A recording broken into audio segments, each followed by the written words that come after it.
That is to say, you can look at something with a microscope and see it a certain way. You can look at it with the naked eye and see it in a certain way. You look at it with a telescope and you see it in another way. Now, which level of magnification is the correct one? Well, obviously, they're all correct.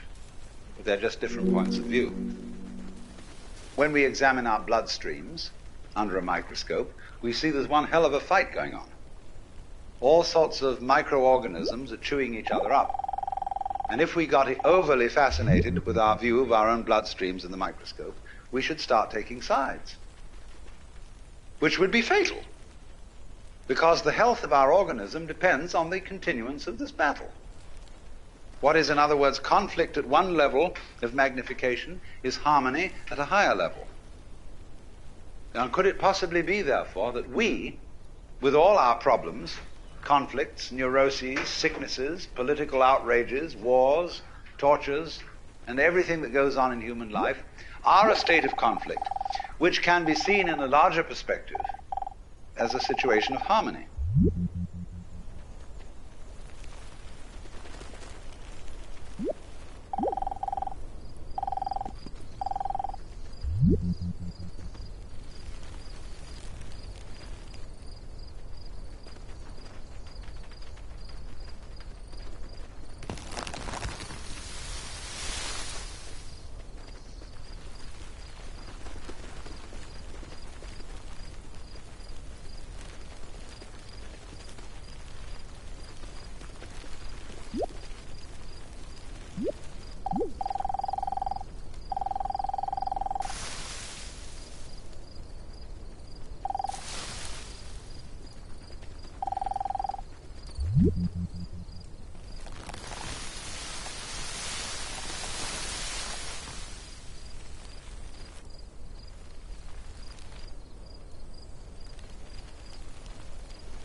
And you can say, aha, at last I see, I got the point.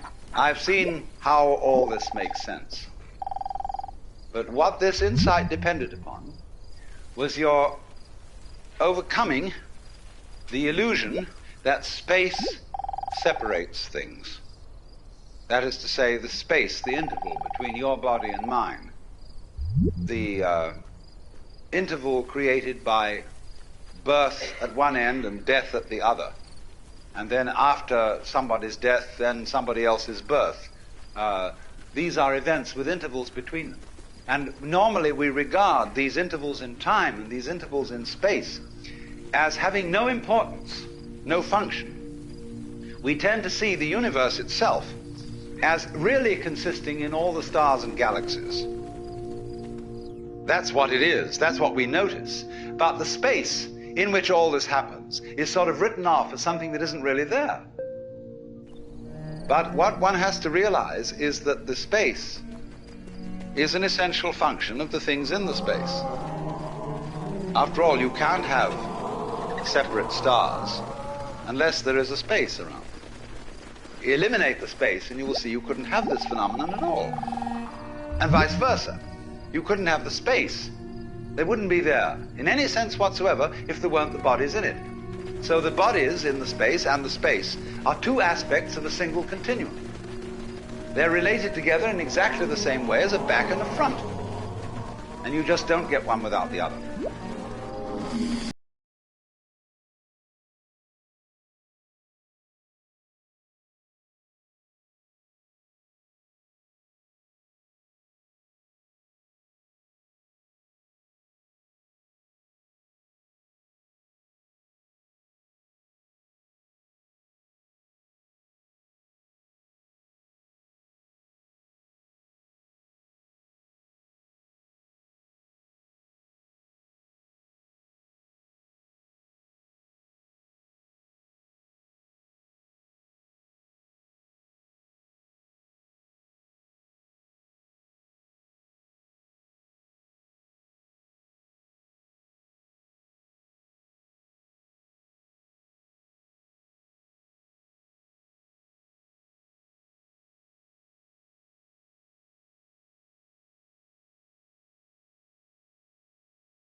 Because life is basically a game of hide and seek.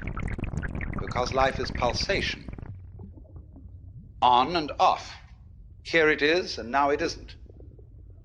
And by being this pulsation, we know it's there. Now, from those very tiny fast rhythms, which give us the impression of continuity, there are also in this universe immensely slow rhythms. And these are very difficult for us to keep track of. And they impress us and depress us as our own life and death, as our coming and going, which goes for what is to us such a slow pace that we can't possibly believe that it is really a rhythm. We think of it as our birth, as something quite unique that could never occur again, because we're so close to it, you see, and it's moving so slowly.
We have this rather myopic way of looking at things.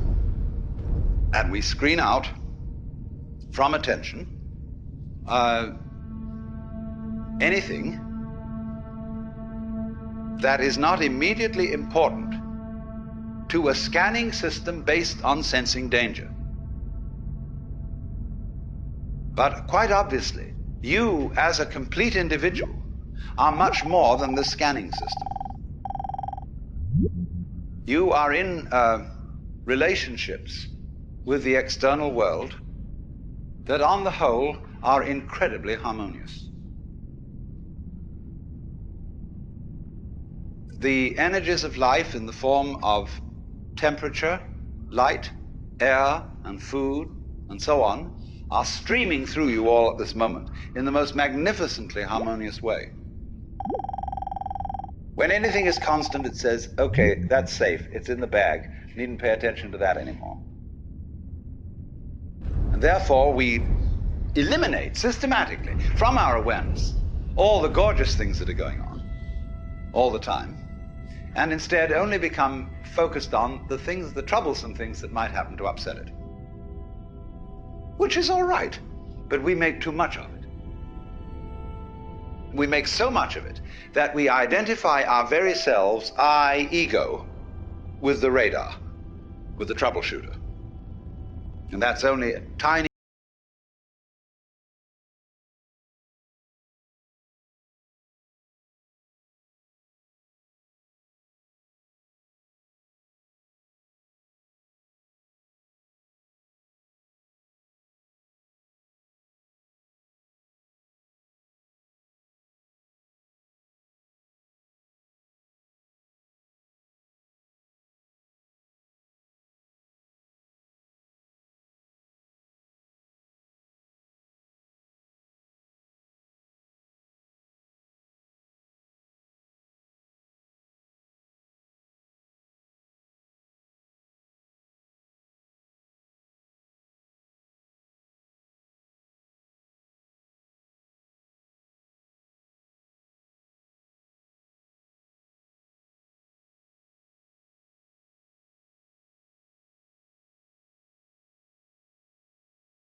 you very soon realize that your existence is not something that is just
We are all like the nerve ends on your own skin. See, at every point on your skin, there's a little nerve end going beep and getting information from the outside world. Another and another and another, all over. And they all constitute your total sensitivity. Well, so in the same way, when all these people sitting around here, with their little eyes and little ears and things, they're going beak, and they're all really one common center called I, which is looking at itself from ever so many different points of view. Only we are so close to it, and we are so absorbed in the different ways each one of them is doing, that we neglect the community underneath. But we don't realize, you see, that just as we know how to do this, we know equally well how to turn the sun into light, how to blue the sky, how to blow the wind, how to wave the ocean, how to digest food, and I might add, to be digested and transformed, but the pattern keeps going, and it's always you. Only you see, you have this marvelous capacity to transform yourself without knowing that you're doing it. Therefore, you keep surprising yourself, and therefore you keep on doing it. Because if you didn't surprise yourself, you wouldn't go on doing it. It's just the very fact, you see, that you seem to be the victims of a thing you don't understand, and that you seem to conclude your life every time in a wipeout called death, where all your control goes, is just exactly that opposite condition to what you call being alive that allows you to be alive.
horizon all around you to exactly the same distance.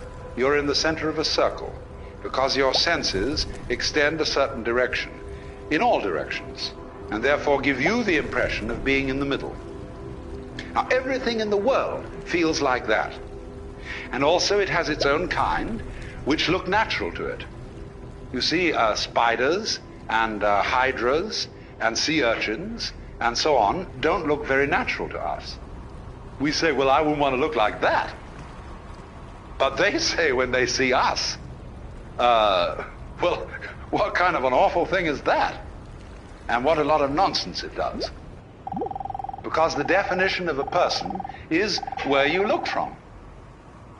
And they, you see, in their situation, feel just as cultured as we can possibly feel.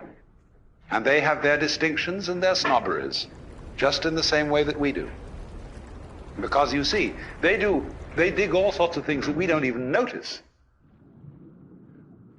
We think a person is cultured because they play the piano or the violin or they read poetry or they have a big library and they have paintings all around and they have a fancy house and so on. And we say, well, there's a person of culture. And we can see at once that this is really some rather elegant human being. But when you get down into the world of fishes, they have exactly the same thing. Only, instead of depending on collecting a lot of books and things like that, it is the precise way, the very subtle wiggles of a tail, the little tremors of vibration that makes one fish a very superior fish as compared with other fish. And all the other fish look at that one and say, oh my, to be like that, what a genius. To be able to do just that little extra thing, see? Because they're very sensitive. Even airplanes in formation can't begin to do what birds and fish can do in their communal swirling dances that they do.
Here is a very strange thing.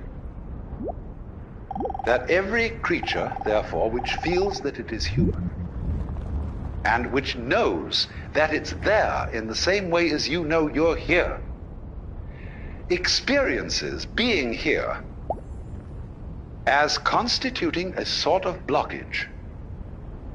The sensation of a certain tension which constitutes the feeling of I-ness, of there-ness, of being here. Because after all, every creature is a particular form.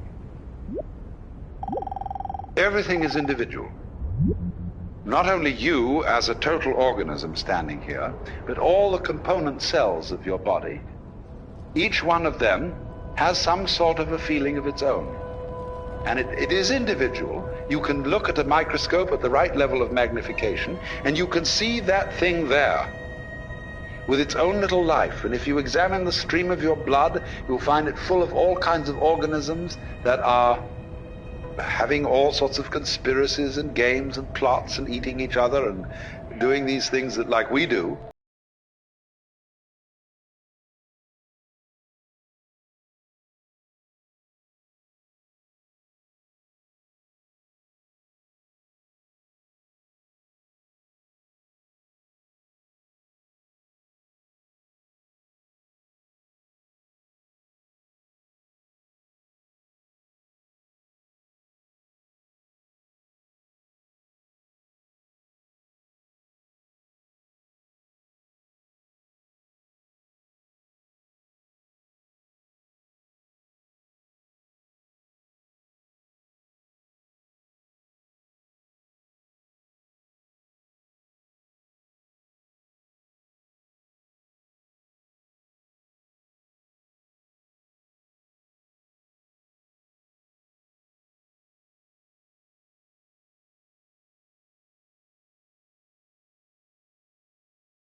There is this sensation of practically every living being of constituting a center of tension and of resistance. That is to say, of being a little bit blocked or shall I say, of being in the way, being in one's own way. Imagine the opposite. Let us suppose, for example, that you got up in the morning with a feeling of total transparency. There's no resistance in your organism to the external world. You just float through it. You're part of it, it's part of you. And just in the same way, for example, that when you see, if you see well, you aren't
Do you know, if you study your body and its dynamics, you will find that you are fighting all the time.